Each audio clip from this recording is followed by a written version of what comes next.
Hello, my name is Calder Whitman, 35 years old. I live in Houston, Texas, in a modest red brick house in the suburbs, where ancient oak trees cast their shade and the chirping of insects fills the night air.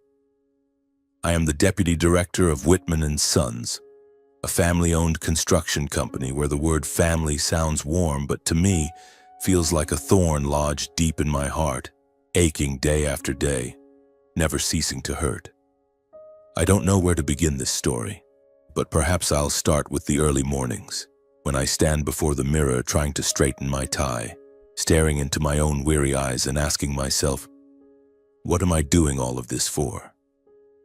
I've spent my entire life trying to prove that I'm worthy of the Whitman name, worthy of recognition from my father, Charles Whitman, the patriarch of this construction empire.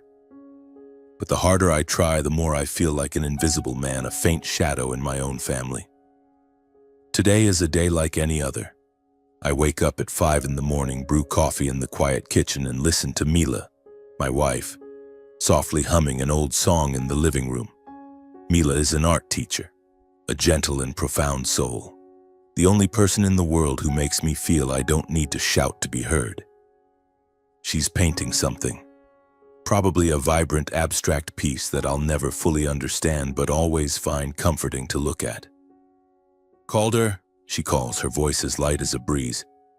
Don't forget to eat breakfast. I made some toast for you. I smile, but the smile isn't strong enough to hide the heaviness in my heart.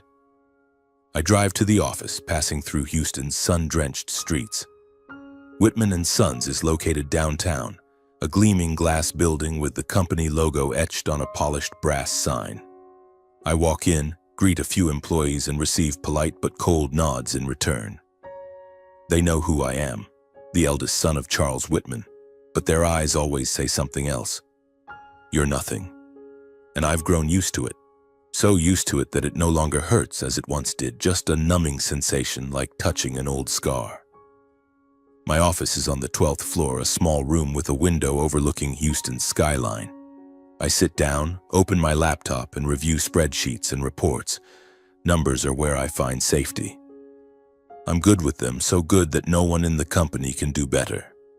3 years ago, I saved the company from potential bankruptcy when a major project in Dallas nearly collapsed due to my younger brother Ryan's mistake. But Charles never mentioned it. Not a word of thanks, not a pat on the shoulder. Instead, he called Ryan into his office, patted him on the back, and said, "Good job, son. You've learned how to handle a crisis."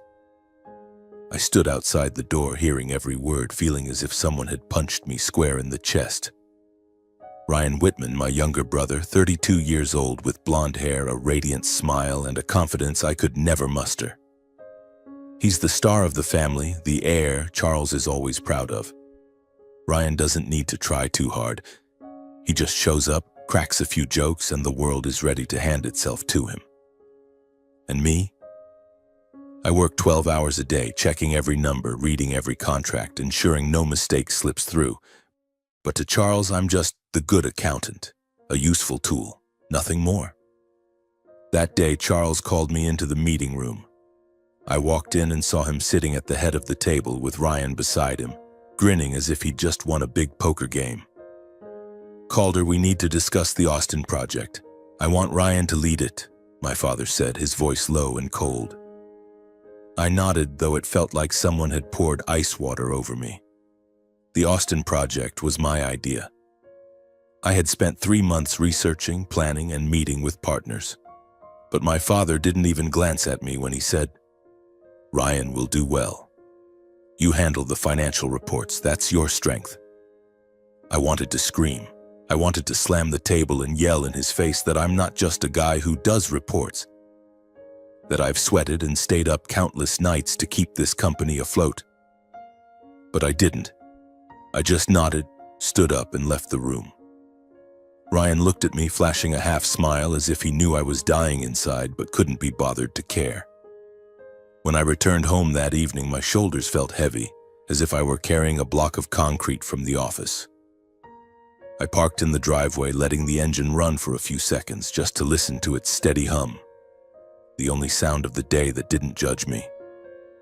In the dim glow of the streetlights, Our red brick house looked peaceful, as if it knew nothing of the storms raging inside me. I turned off the engine, stepped out, and tried to take a deep breath, but Houston's humid air only made my chest feel tighter. Mila was waiting for me at home, with a simple but warm dinner, grilled meat and mashed potatoes, my favorite. She sat across from me, her gentle brown eyes looking straight into mine, as if she could see the invisible scars in my heart. "Are you okay?" she asked, her voice soft but filled with concern. I wanted to say I wasn't okay, that I was tired of proving myself, tired of being compared to Ryan, tired of feeling like I was never good enough. But I just smiled, took her hand and said, "I'm fine. Just a long day." Mila squeezed my hand, her fingers soft but strong. "You don't have to be like them to be recognized, Calder," she said, as if she knew exactly what was screaming in my head. "You're enough. To me, you're always enough."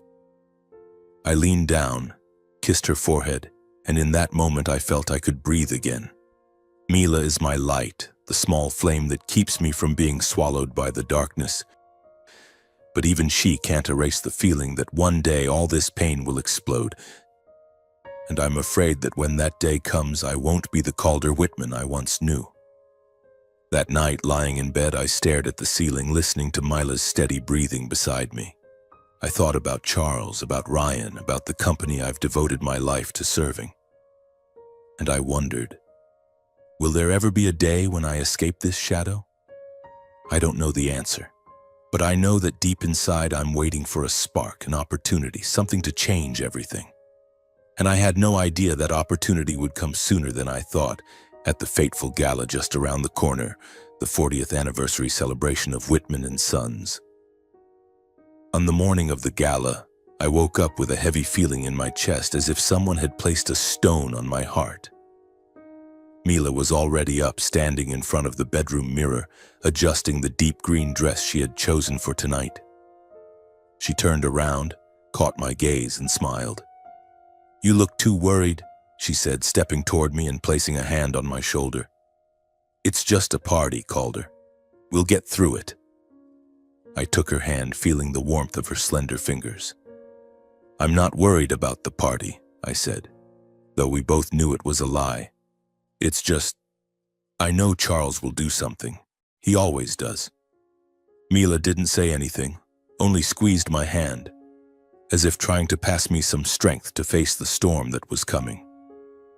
The gala was held at a luxurious hotel in downtown Houston, where crystal chandeliers sparkled like stars and vibrant red velvet curtains adorned the walls.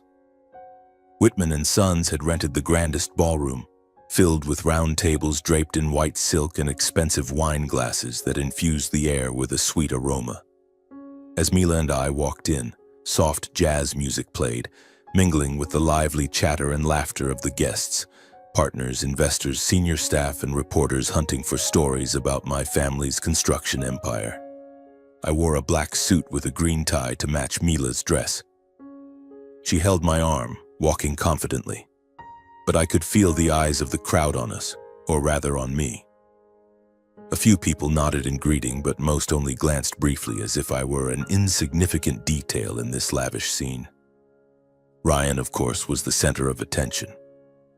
He stood near the bar, wearing a perfectly tailored gray suit, laughing and talking with a group of investors. Charles was by his side, patting Ryan's shoulder, his eyes gleaming with pride. My stomach churned, but I kept a smile plastered on my face, like the mask I'd worn my whole life. "Calder, are you okay?" Mila whispered, gently squeezing my arm. I nodded, but my throat felt dry. I knew what was coming. Charles had planned this gala not just to celebrate the company's 40th anniversary, but to announce something monumental. And I had a sinking feeling it would be another blow to my self-esteem. We found a table near the corner of the room where I could observe without drawing too much attention. Mila started chatting with a few guests, her voice gentle and warm, always knowing how to ease a tense atmosphere. I sipped my wine, trying to focus on its slightly bitter taste instead of the growing unease in my chest. Then the microphone crackled, cutting through the music and laughter. Charles stepped onto the stage, his black suit exuding authority, his silver hair meticulously combed. He tapped the mic lightly and smiled at the crowd. "Ladies and gentlemen," he began, his voice deep and commanding, "tonight is a special occasion. 40 years ago, Whitman and Sons was just a small dream in my garage. Today it is an empire, and I'm proud to stand here and share this success with all of you." The crowd erupted in applause, the sound crashing like a wave. I sat still, my hand gripping the wine glass tightly. Mila placed her hand on my thigh, a small gesture that reminded me she was there by my side. Charles continued, recounting the company's history, the major projects, the multi-million-dollar contracts. He mentioned Ryan, calling him the future leader, and the crowd clapped again. My blood ran hot, but I stayed still, my mask intact. Then Charles looked straight at me. My heart pounded as if it knew what was coming. "Calder," he said, his voice suddenly colder, "my eldest son is a hard worker. He's good with accounting, good with numbers.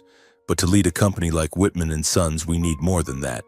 We need vision, we need fire. And that's why our future CEO will be Ryan." The room exploded in applause, but for me, every sound was muffled. I felt like I was falling, as if the floor beneath me had vanished, leaving me suspended in an endless void. Charles had just publicly humiliated me in front of hundreds of people, partners, colleagues, the press. He had told the world I wasn't good enough, strong enough, Whitman enough. Mila gripped my hand tightly, her nails digging into my skin, but I didn't feel the pain. I only felt emptiness. "Calder," Mila whispered, her voice trembling. "Don't listen to him, don't let him define you." But I couldn't respond. I just stared at my wine glass, trying to keep my breathing steady, trying not to let the tears spill. I wasn't crying out of sadness. I was crying out of anger, out of the helplessness that had weighed me down for 35 years. The gala continued, but I no longer heard anything.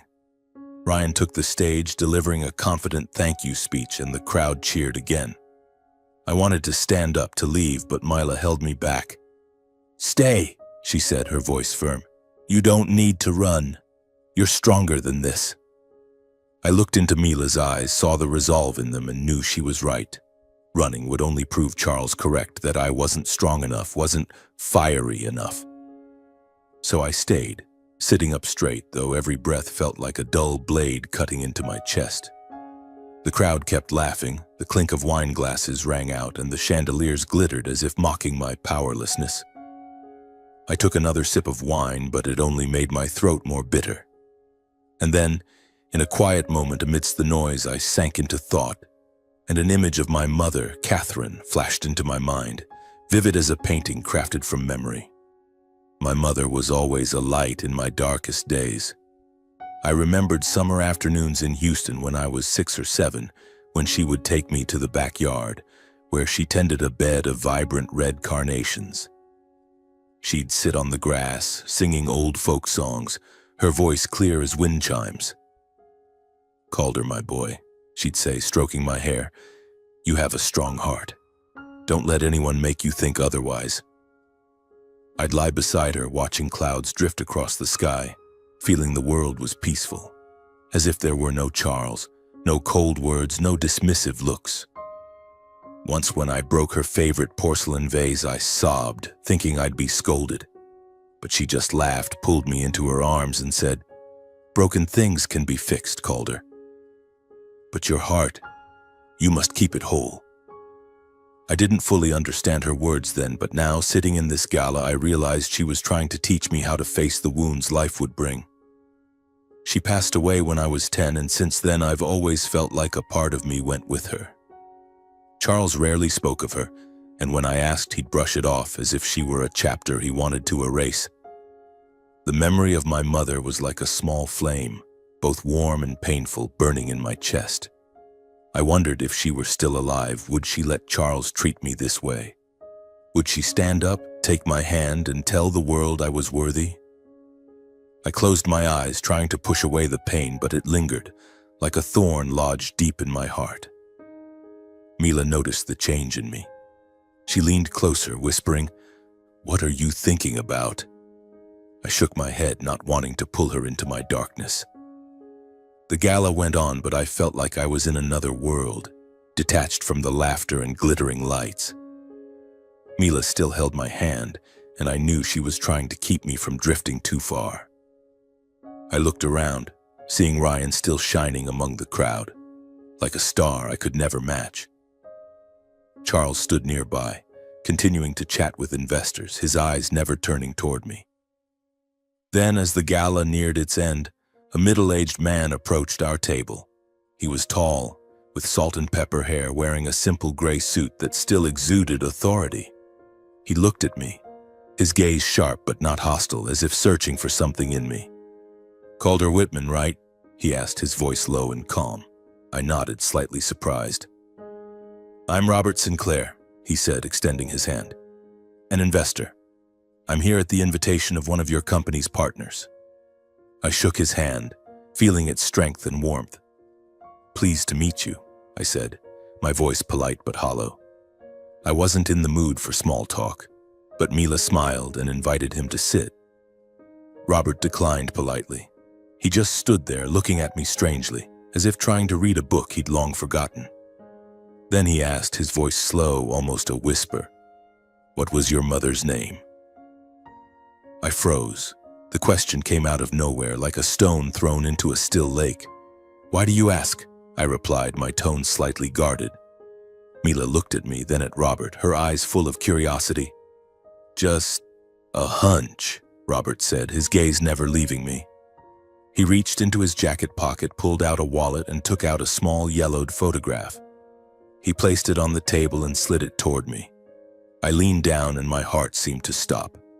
It was a photo of my mother, Catherine, from her younger days, with the gentle smile I could never forget. Her eyes in the photo sparkled, but they also carried a sadness I hadn't noticed as a child. "This is," I whispered. I looked up at Robert, and for the first time I saw his eyes were red, as if he were holding back something. "How do you have this photo?" I asked, feeling the world shrink until it was just me, Robert, and the faded picture on the table. Robert didn't answer immediately. He just looked at me, his eyes full of an emotion I couldn't decipher. "We need to talk, Calder," he said, his voice low like a promise. "But not here. Not tonight." I sat there, my hand still touching the faded photograph of my mother, my heart pounding as if it might burst out of my chest. The crowd around me continued to laugh and talk. The jazz music still floated through the air, but for me, everything seemed to stop. The photo in my hand, my mother Catherine's gentle smile, her eyes both warm and sorrowful, was like a door leading me back to old days while simultaneously opening up a secret I had never dared to imagine. Robert Sinclair, this stranger, knew my mother. More than that, he looked at me as if I were a part of him, a long-lost piece of a puzzle. Mila placed her hand on my shoulder, pulling me back to reality. "Calder, are you okay?" she whispered, her gaze shifting from me to Robert, filled with curiosity and concern. I nodded, but my throat was dry, unable to form words. Robert gave a faint smile, one that carried both tenderness and pain. "You have my number," he said, handing me a business card. "Call me when you're ready." Then he turned and blended into the crowd, as if he were just another guest at this lavish gala. I clutched the business card, feeling the sharp edges dig into my palm. Mila looked at me, not asking anything further, but I knew she was waiting for me to speak. "Let's go home," I said, my voice hoarse. She nodded, stood up, and we left the gala, leaving behind the chandeliers and the murmurs of the crowd. That night, I couldn't sleep. I sat in the living room, the dim yellow light casting shadows on the photo of my mother I kept in a drawer. Mila had gone to bed, but I knew she was still awake, listening to my every movement from the bedroom. The photo of my mother, alongside the one Robert had given me, lay side by side on the table. Both were of her, but Robert's was older. Its edges yellowed as if it had been cherished through decades. I stared into my mother's eyes, searching for a clue, an answer. Why did Robert have this photo? Who was he to her? And why, when he looked at me, did I feel a strange connection, as if I were seeing another version of myself? The next morning I called Robert, I didn't know what I expected, but I couldn't let this question hang in the air. He arranged to meet me at a small coffee shop on the outskirts of Houston, a quiet place with wooden walls and the rich aroma of roasted coffee. When I arrived, Robert was already there, sitting with a cup of black coffee, his expression pensive but lighting up when he saw me walk in. "Thank you for coming," he said, gesturing for me to sit.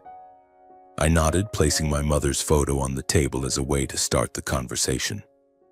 "Tell me," I said, my voice harder than I intended.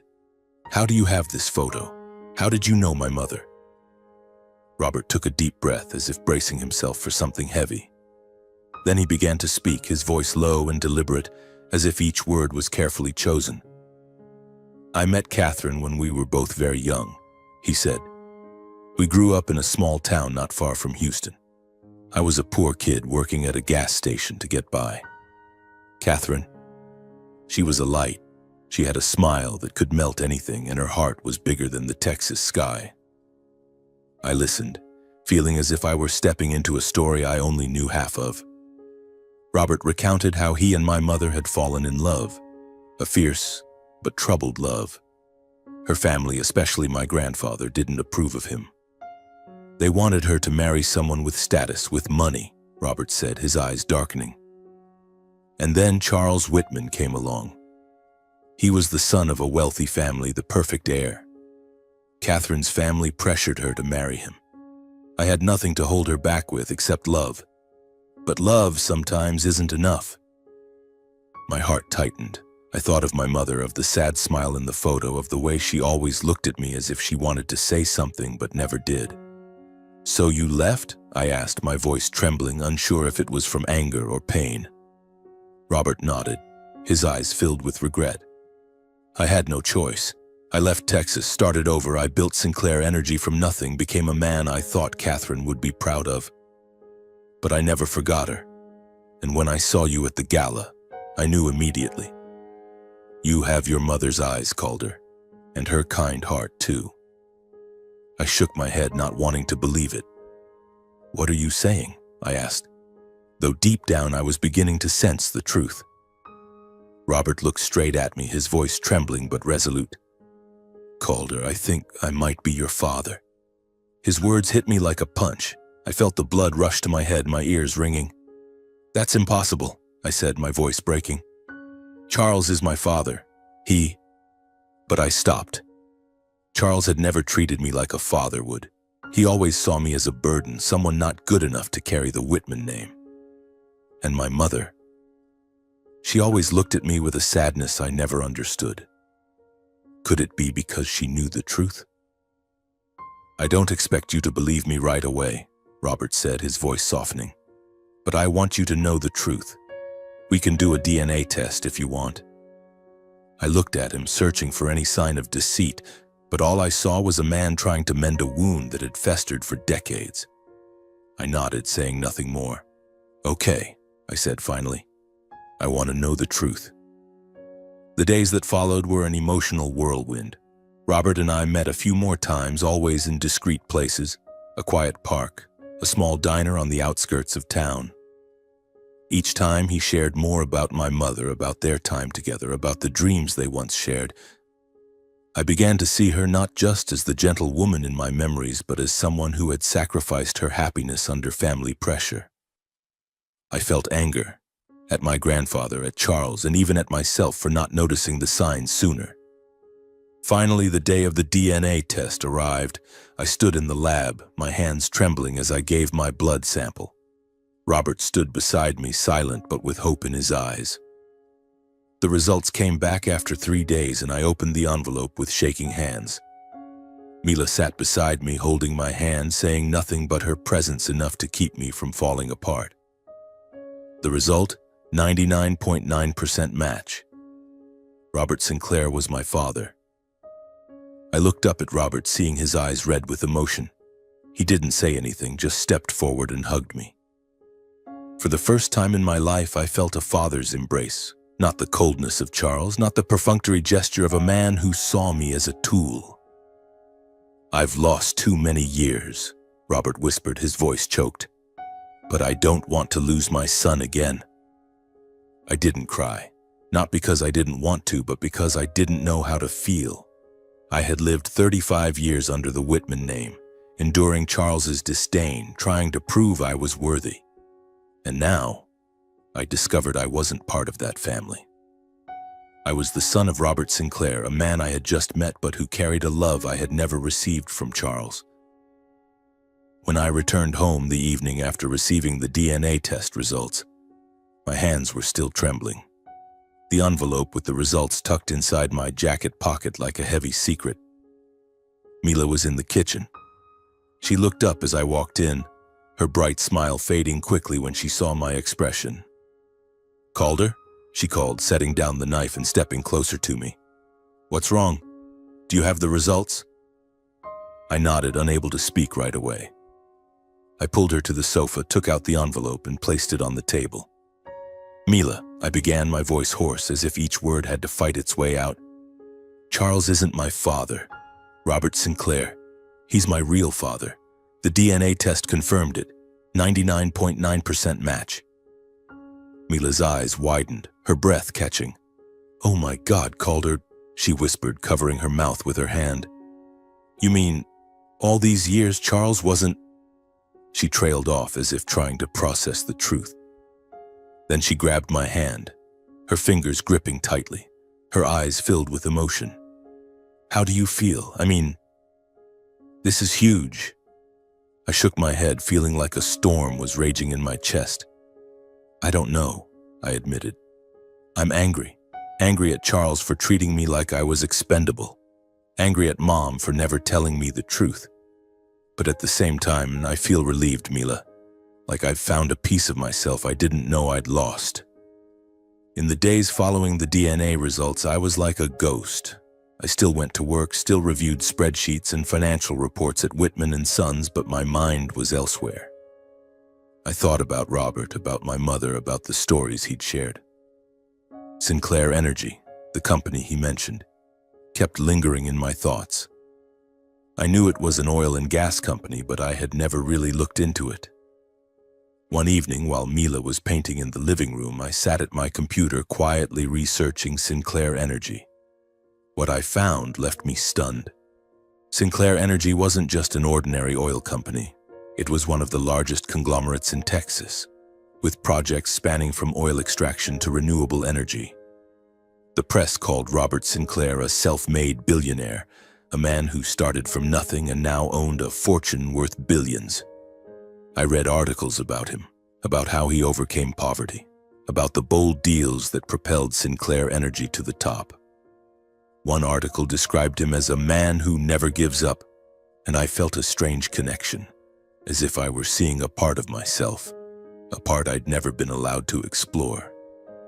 I closed the laptop, feeling like I'd opened a door I wasn't sure I wanted to step through. Mila noticed my silence. She set down her paintbrush, walked over, and sat beside me on the sofa. "Did you find something?" she asked, her voice gentle but curious. I took a deep breath, trying to sort through my tangled thoughts. "Robert Sinclair," I began, my voice slightly shaky. "He's not just some investor, Mila, he's a billionaire. Sinclair Energy. His company is several times larger than Whitman and Sons. He built it from nothing, without a wealthy family or any backing." Mila's eyes widened, her eyebrows rising in surprise. "A billionaire?" she repeated as if she couldn't believe her ears. "You mean, that man, your real father, is a self-made billionaire?" She leaned toward me, her eyes sparkling. "Calder, do you realize how big this is? He's not just your father. He's someone who's done extraordinary things." I nodded, but my heart felt heavy. "I know," I said, my voice lowering. "But it also scares me. If he's really my father, why didn't Mom ever say anything? Why did she let me grow up with Charles with all that disdain?" Mila took my hand, her fingers intertwining tightly with mine. "Maybe your mom didn't have a choice," she said, her voice soft but firm. "But now you have a chance, Calder. A chance to understand her, to understand yourself. And if Robert is your father, then you carry a part of him. His strength, his resilience. You don't need to be a Whitman to prove that." I looked at her, feeling a small spark flicker in the darkness. Mila always knew how to make me feel worthy, even when I doubted myself. But the truth about Robert, about Sinclair Energy, still weighed on me like a stone on my chest.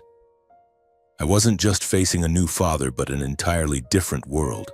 One where I could be part of something greater, but also one filled with risks and mysteries. I started meeting Robert more regularly, but always kept it secret from the Whitmans. I didn't want Charles or Ryan to know anything, not because I was afraid, but because I wasn't ready to confront them. Each time I met Robert, I learned another piece of my mother's story, about the years she lived quietly, trapped between family pressures and her own heart. Robert told me about the nights they spent by the river, dreaming of a free future only to be torn apart by harsh reality. "Catherine wanted to protect you," he said during one meeting, his eyes red. "She didn't want you to grow up in poverty like I did. But I think she didn't expect Charles to treat you the way he did." Robert's stories left me both heartbroken and angry. I was angry at my grandfather for forcing my mother to marry Charles. I was angry at Charles for turning me into a shadow in my own family. And I was angry at myself for not seeing the truth sooner. But above all, I felt a longing to understand my mother, to understand Robert, and to find myself. A few days later, I met Robert again at the small coffee shop on the outskirts of Houston, where we had become regulars. He sat there, a cup of black coffee in front of him, his eyes both gentle and resolute. "I've been thinking a lot about you, Calder," he said, his voice low. "About what you've been through, about what Catherine wanted for you. I don't want to pressure you, but if you're ready, I want you to be a part of Sinclair Energy. Not because you're my son, but because I believe you have the potential to do great things." I looked at him, feeling a mix of doubt and excitement. "I don't know anything about oil and gas," I said, trying to keep my voice steady. "I only know about construction, about numbers, about keeping Whitman and Sons from collapsing." Robert smiled, a confident smile. "Numbers are the universal language of every industry, Calder. And I've seen how you work. You're meticulous, you're smart, and you don't give up. That's what I need. Start as a regional finance director. You'll learn, and I'll be by your side." I hesitated. Part of me wanted to seize this opportunity to prove I was more than just Charles's accountant. But another part was afraid. Afraid I would fail, afraid I wasn't worthy of Robert's trust. Then I thought of Mila, of my mother, of the years I'd spent living in the shadow of the Whitman family. "Okay," I said finally. "I'll try." I began working at Sinclair Energy under the title of Regional Finance Director, a role that sounded modest but was in truth a gateway to Robert's world. I kept it a secret from the Whitmans, telling Charles I was taking on an outside consulting project to broaden my experience. He merely nodded, uninterested as usual. Ryan was too busy basking in praise from partners to notice. Their indifference only fueled my determination. I wanted to prove I didn't need their validation to succeed. Working at Sinclair Energy was an entirely different world. If Whitman and Sons was an outdated machine riddled with favoritism and internal politics, Sinclair Energy was a modern organization where competence trumped lineage. I started with self-doubt, but Robert didn't treat me like a novice. He gave me real responsibilities, analyzing finances for new projects, assessing risks for investment deals, and even joining negotiations with international partners. Each day was a challenge, but also an opportunity to learn, to prove I could do more than what Charles had ever credited me for. After about 6 months of juggling my role as a finance director for both companies, I finally made my decision. I would resign from Whitman and Sons. I wrote a resignation letter, simple, concise, with no unnecessary explanations. I brought the letter to Charles' office, my heart pounding, not out of fear but from a growing sense of liberation. He was seated behind his desk, reviewing a report, barely glancing up as I entered. "What's this, Calder?" he asked, his voice cold, as if I were just an insignificant employee. "My resignation letter," I said, placing it on his desk. "I'm leaving the company in 2 weeks." Charles frowned, finally looking at me, but his eyes held no surprise or regret. "Resigning?" he repeated, his tone dripping with disdain. "What do you think you'll do out there, Calder? You're only good with numbers, but you lack vision. Without my support, you'll fail in no time." I stood there listening to the familiar words he'd used to crush me for 35 years, but this time they didn't hurt. I only felt pity for a man too blind to see anyone's worth beyond Ryan. "Thanks for letting me know," I said, my voice calm. "But I think I'll find my own way." I turned and walked out, not waiting for his response. As the office door closed behind me, I felt as if I'd shed a burden I'd carried my entire life. Charles didn't know, and I had no intention of telling him, that I'd found my place, Sinclair Energy, and more importantly, a real father. He also didn't know that my decision to leave wasn't just about walking away. It was the start of a bigger plan, one that would make him and Ryan face the consequences of years of belittling me. Over the next 2 years, I poured my heart and soul into Sinclair Energy.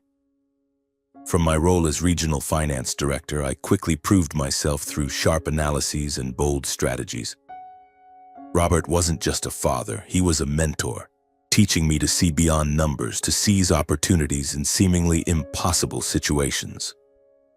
I worked tirelessly, from long meetings to international business trips, and gradually I became more than just an employee. I became indispensable to the company. After a major project with a Norwegian energy conglomerate, where I successfully negotiated a contract worth hundreds of millions of dollars, Robert called me into his office.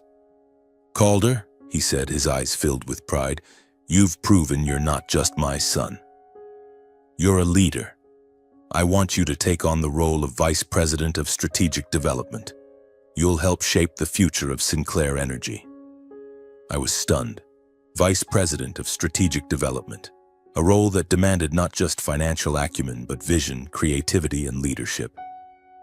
I looked at Robert, searching for words, but could only nod. "Thank you," I said, my voice hoarse. "I won't let you down." Robert smiled and patted my shoulder. "You've never let me down, Calder. You remind me of Catherine. She always believed you'd achieve great things." My life, after decades, had never been brighter. It shone even more brilliantly one day when Robert called me into his office. He sat there in front of a screen displaying stock charts, his eyes sharper than usual. "Calder," he said, his voice low but laden with meaning, "Whitman and Sons is in trouble. Their stock is at its lowest in 10 years. Ryan has made mistakes, risky contracts, sloppy management. Charles is trying to cover it up, but the shareholders are losing faith. This is our chance." I frowned, my heart racing. "What do you mean?" I asked, though I had an inkling of what he was suggesting. "We can buy up Whitman and Sons shares," Robert said, sliding a folder toward me. 38% of the shares are being offered through intermediaries. If we act fast, we can control a significant portion of the company without anyone knowing until we're ready. The idea sent a jolt through me. Buying up Whitman and Sons shares wasn't just a financial move, it was a chance to reclaim what Charles and Ryan had taken from me. My self-respect, my recognition, and the years I'd lived in their shadow. But I also felt a flicker of fear. This was a massive gamble. Robert and I set the plan in motion. Acquiring Whitman and Sons shares was not a challenge for Sinclair Energy. We had ample capital, always ready for restructuring deals like this. During the analysis and investigation of Whitman and Sons, I uncovered that Ryan had made a series of serious financial missteps, signing high-risk contracts, hiding losses by manipulating reserve funds. These violations were enough to shake shareholder confidence if exposed. I saved every piece of evidence, every number, every email, like bullets waiting for the right moment to be fired. The day of the extraordinary shareholders' meeting arrived, and I felt like I was standing on the edge of a cliff, looking down into an abyss. Robert and I were prepared, holding 38% of the shares, enough to shift the balance of power. Mila hugged me before I left the house, whispering, "Today is your day, Calder. Show them who you are." The meeting took place in Whitman and Sons' largest conference room, with sunlight streaming through the glass windows, illuminating the company logo on the wall. Charles sat at the head of the table, as authoritative as ever. Ryan was beside him, confident, as if unaware that the company was teetering.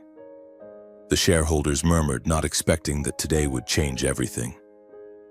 I walked in, Robert by my side. Charles frowned when he saw us. "Calder, what are you doing here with Mr. Sinclair?" he asked, his voice icy. I sat down, for the first time not at the corner of the table but across from Charles, on the other side. Robert sat beside me, his gaze calm but razor-sharp. I took a deep breath, opened my folder, and began. "Dear shareholders," I said, my voice clear despite my pounding heart. "I represent Sinclair Energy. We currently hold 38% of Whitman and Sons shares. We propose a restructuring of the company, starting with a review of its current leadership." The room fell silent, then erupted in whispers. Charles slammed the table, his face red with fury. "Who do you think you are to do this?" he roared. "You're a nobody, Calder. You walked away and now you dare come back to destroy this family?" I slid the folder toward the shareholders, containing evidence of Ryan's financial misconduct, failed contracts, hidden losses, manipulated data in emails.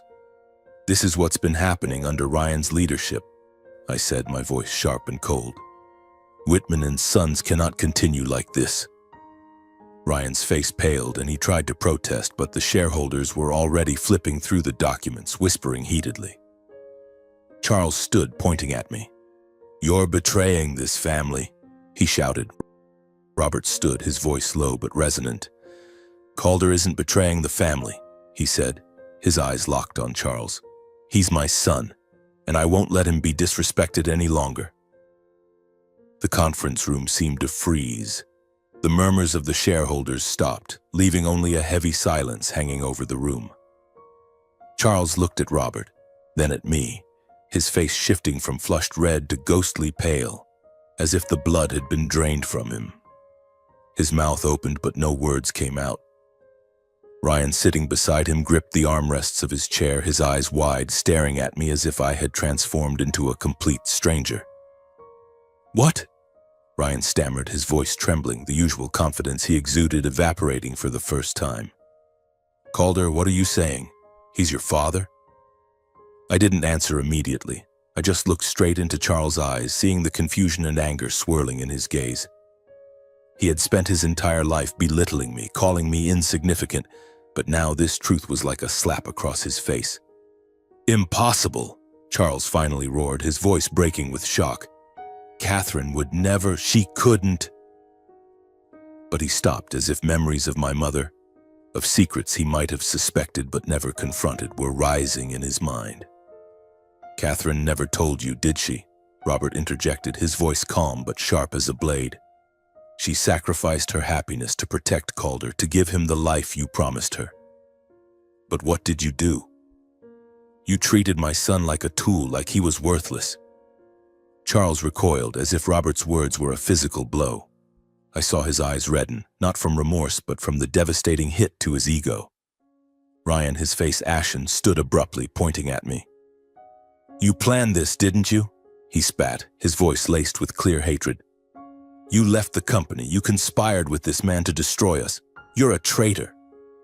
I smiled, not out of triumph, but because I realized Ryan no longer had the power to hurt me. "I'm not a traitor, Ryan," I said, my voice steady. "I'm just taking back what's mine, the self-respect you and Charles stole from me." Before Charles or Ryan could say more, an elderly shareholder, Mr. Henderson, stood up, his voice stern. "Enough," he said, looking at Charles and Ryan. "The evidence Calder has provided shows gross mismanagement and serious financial misconduct. The board cannot continue to place its trust in you both. I propose an immediate vote to remove Charles and Ryan from their leadership positions." The room erupted in whispers. Charles shouted, trying to object, but the shareholders were already flipping through the documents, reading the irrefutable evidence of Ryan's failures. The vote happened quickly, and with our 38% stake combined with the support of other shareholders, Charles and Ryan were removed from their roles. Charles stood there, gripping the table as if unable to believe what had just happened. Ryan slumped back into his chair, his head bowed, no trace of his former arrogance remaining. I looked at them, not feeling the joy I had once imagined. Instead, I felt relief, as if a door had closed on years of pain. Robert placed a hand on my shoulder, whispering, "You did it, Calder." I nodded, knowing this wasn't the end, but the beginning of a new chapter. The conference room gradually fell quiet, with only the faint murmurs of shareholders and the sound of Charles's footsteps as he left. He didn't look at me, didn't say another word, but I saw his shoulders slump, as if the world he had built had crumbled in an instant. Ryan, his head bowed, was led out by an assistant, his eyes still flickering with anger but stripped of the arrogance he once carried. The board, after voting to remove Charles and Ryan, began discussing the future of Whitman and Sons. I sat there, still clutching the folder of documents, feeling as if I had just walked through a storm I wasn't sure I was ready to face. Mr. Henderson, the elderly shareholder, stood up again. "Calder," he said, his voice deep and authoritative, "you've shown us the misconduct we failed to see. You've proven your capability not just through numbers, but through determination and vision. I propose that you take on the role of interim CEO to guide the company through this transition." I froze, my heart pounding. CEO of Whitman and Sons, a position I had once dreamed of but never thought I'd achieve, not because I wasn't capable, but because Charles had always said I wasn't worthy. I looked at Robert, who gave a slight nod, his eyes filled with pride. "You can do this, Calder," he said, his voice low but certain. I stood, taking a deep breath. "I accept," I said, my voice ringing clear in the silent room. The shareholders applauded, not the roaring applause they once gave Ryan, but a sincere acknowledgement.